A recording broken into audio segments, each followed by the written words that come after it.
এরকম কম length হেয়ারে hairstyle করতে সবারই একটুখানি ভয় থাকে যে কীভাবে হেয়ারস্টাইলটা কমপ্লিট করব।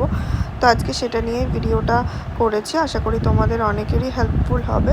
তো সবার ফার্স্টে আমি ক্রিম্পিং করে নিয়েছি। আজকে আমার স্টুডেন্টেরই হেয়ারে আমি হেয়ারস্টাইলটা দেখিয়ে নিয়েছি। তারপরে সেকশানিং করে নিয়েছি ইয়ার টু ইয়ার।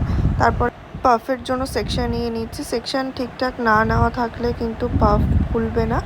আর নিচের যে হেয়ারটুকু আছে সেটাকে আমি ভালো করে কম করে নিয়ে হেয়ারটাকে বেঁধে নিচ্ছি।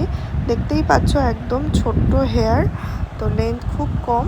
তো তারপরে আমি এখানে যে সেকশনটা নিয়েছি এখানে ব্যাক কামিং করব। এখানে লেয়ারটাকে আমি 3টে ভাগে ভাগ করে নিয়েছি।